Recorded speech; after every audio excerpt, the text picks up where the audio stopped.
Well, the US has flagged major changes to its policy on Syria, both militarily and diplomatically.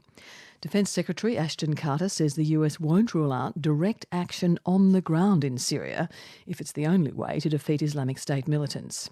And for the first time, Iran has now been invited to the international talks on resolving the Syrian conflict.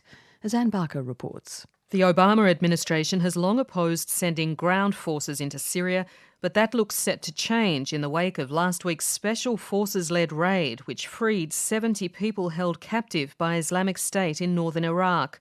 Defence Secretary Ashton Carter, speaking before a Senate Armed Services Committee, said he expected more such raids in both Iraq and Syria. We won't hold back from supporting capable partners in opportunistic attacks against ISIL or conducting such missions directly, whether by strikes from the air or direct action on the ground. The Defence Secretary said the US would also increase airstrikes against Islamic State with a focus on the IS stronghold of Raqqa in Syria.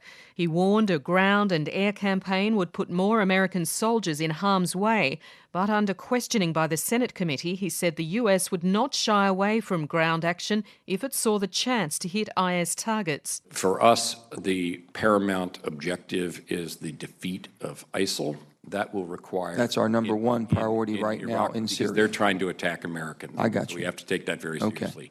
They must be defeated. The US currently has 3,500 troops in Iraq, but only to train and advise local forces.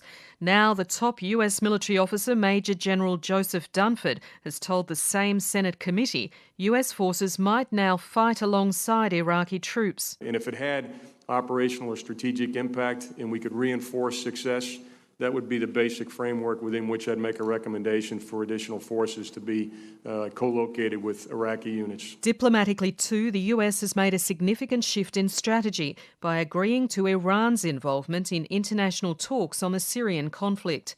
Iran looks likely to be invited to talks in Vienna on Thursday with the US, Russia, Arab and European nations.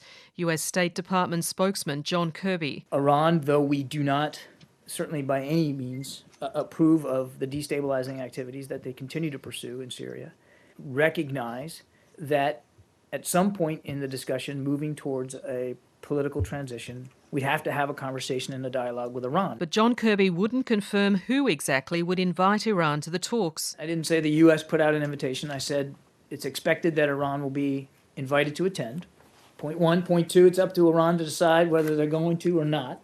And there have been multilateral discussions among other participants about this aspect, and I would leave it at that, and other nations can speak for themselves in terms of their level of comfort. As Syria's closest ally, with an estimated 2,000 troops bolstering Syrian forces, Iran's involvement in multilateral talks has been ruled out before now.